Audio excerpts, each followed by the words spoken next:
থেকে সকলকে স্বাগত জানাচ্ছি। আবার একটা রেসিপি আপনাদের মাঝখানে শেয়ার করতে চলেছি, সেটা হচ্ছে মাছের তেল দিয়ে ইঁচড়ের তরকারি। তাহলে চলুন দেখে নেওয়া যাক আজকের রেসিপি। ওভেনে একটা কড়াই বসিয়ে তাতে দিয়ে দিয়েছি বেশ কিছুটা তেল।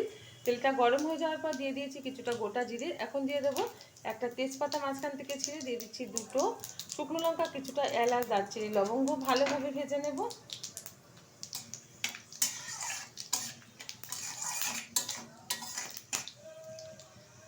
দিয়ে দেব মাছের তেল। আপনারা যে কোনো মাছের তেল দিয়ে কিন্তু এটা রান্না করে নিতে পারেন, ভীষণ ভালো লাগে মাছের তেল দিয়ে রান্না করলে। দিয়ে দিচ্ছি কুচিয়ে রাখা পেঁয়াজ, দিয়ে দিচ্ছি একটা টমেটো। ভালোভাবে তেলের সাথে নেড়ে নেব। বেশ কিছুক্ষণ কিন্তু তেলের মধ্যে নেড়ে চেড়ে নিয়েছি। এখন এর মধ্যে দিয়ে দেবো কুড়িয়ে রাখা কিছুটা নারকেল। আপনারা নারকেলটা পেস্ট করে ব্যবহার করতে পারেন। তো একটু নেড়ে চেড়ে ভেজে নেব। এর সাথে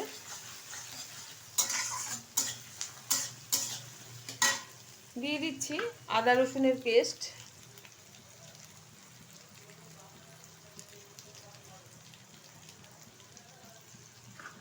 দিয়ে দেব 1 চামচ জিরের গুঁড়ো, হাফ চামচ ধনের গুঁড়ো, দিয়ে দিচ্ছি 1 চামচ হলুদ গুঁড়ো, 1 চামচ না 1.5 চামচ মতো হলুদ গুঁড়ো, দেব 1 চামচ লঙ্কার গুঁড়ো, দিয়ে দিচ্ছি পরিমাণ মতো লবণ। ভালোভাবে সবগুলো উপকরণ একসাথে কষিয়ে নেব তেলের সাথে।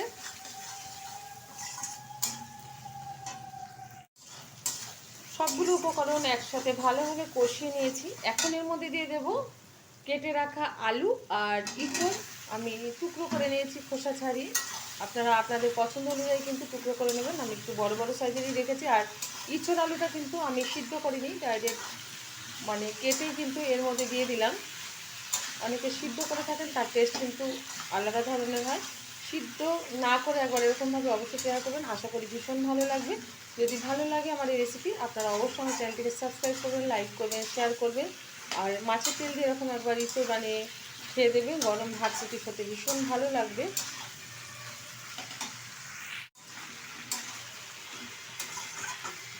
এখন দিয়ে দেবো এর মধ্যে খুব সামান্য পরিমাণে একটু চিনি। এতে কিন্তু তরকারির স্বাদটা একটু ভালো আসবে, টেস্টফুল হয় তরকারিটা।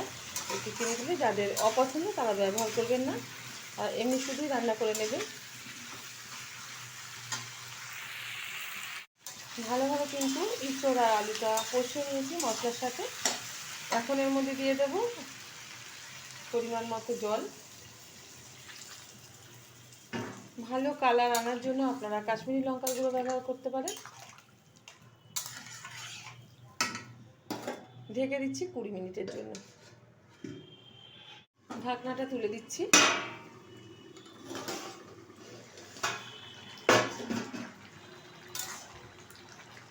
তরকারিটাতে কিন্তু বেশি ভালো কালার আসেনি, আমি আগেই বলেছি যে আমি কিন্তু শুধু গুঁড়ো লঙ্কা দিয়েই রান্না করেছি আজকে। আজকে কাশ্মীরি লঙ্কার গুঁড়ো ব্যবহার করব না। এখন এর মধ্যে দিয়ে দেবো কিছুটা মানে গরম মশলার গুঁড়ো। আপনারা এখানে এলাচও থেতে করে দিতে পারেন। তরকারিটা হয়ে গেছে, নামিয়ে নেব, ঢেলে দেবো একটা পাত্রে। দেখা হবে পরের ভিডিওতে নতুন কোনো রেসিপি নিয়ে। ধন্যবাদ।